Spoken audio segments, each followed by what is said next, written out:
Division 2 released a week ago to rapturous applause, and many have now reached the lofty heights of World Tier 4. Builds and DPS are becoming the hot topic within the community. However, one critical element of the game has been overlooked, and that is tactics. With that in mind, here are 6 tactics that are sure to give you an edge. The first is a top-up drill. Try not to run your weapon dry in combat, but if you do, when you reload, you'll not have a round chambered until you cock the weapon, and when you do cock the weapon, you'll have one less total round in your magazine. As a result, you'll be 1 round below your weapon's maximum capacity. You can fix this by conducting the top-up drill. When you run your weapon dry, drop, take cover, reload, and then quickly reload again. It'll give you that full mag plus 1 extra round, and that 1 round can make all the difference in completing your engagement sequence. The second point is suppression. In real life, a general rule for suppression is 1 round within 1 meter every second, and whilst the Division 2 is not modelled as accurately, the principle can still be applied. When you initiate suppression on an enemy, don't waste your rounds. Short 1 to 3 round bursts within 1 meter every second will keep their head down and allow you to scan while approaching and leave your rounds to finish the kill or switch targets. No more contacts. Great work. Wilson's unit is out of... The third is depth, and there are 2 types of depth: death by fire and physical depth. Death by fire can be achieved with the assistance of your drones to hold off multiple enemies. Likewise, you can achieve it on your own, holding off a single enemy with the weight of your fire from your weapons.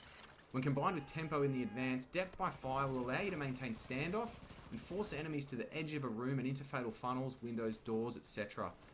Physical depth can be provided by your physical distance from an enemy and different types of obstacles. It's harder to control without death by fire and should be used primarily when you need to withdraw from a situation. Regardless of how you apply these 2 types of depth, using them will greatly enhance your survivability in combat. The fourth is tempo. In a CQB fight, tempo and a bias for action are critical, and in the Division 2 it's no different. Tempo can be built with quick reconnaissance and rapid planning, considering your enemies and the room, your loadout, and how you can maintain depth and suppression in certain fatal funnels.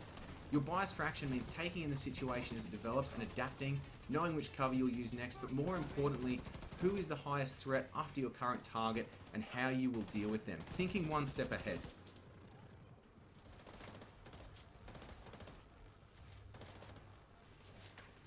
The fifth is transitions. You are going to run your guns dry in a longer firefight, and time may not be available to use either your primary or your secondary firearms, and in this scenario a transition drill could save your game. Press 3 to rapidly sling your current firearm and transition to your pistol or shotgun. It's much faster than reloading and will allow you valuable seconds to finish an enemy or to gain cover to reload your primary. Great work. Wilson's unit is out of action. The sixth is comms. Whether you're solo or with mates, communications is key. If you're solo, the designation of targets for your drones can be the depth by fire you require to allow you to target the enemy that is of the highest threat to yourself at that time.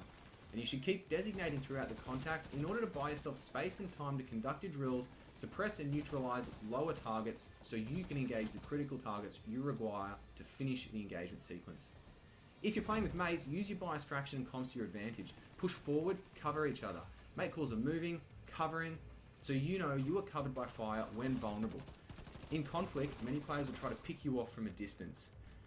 If you communicate effectively and use the previously mentioned tactics, you'll gain decision superiority on those players and the upper hand, forcing them to adapt and make them vulnerable to your rounds. Well, there it is, guys, some hot jungle tips fresh from the bum bag.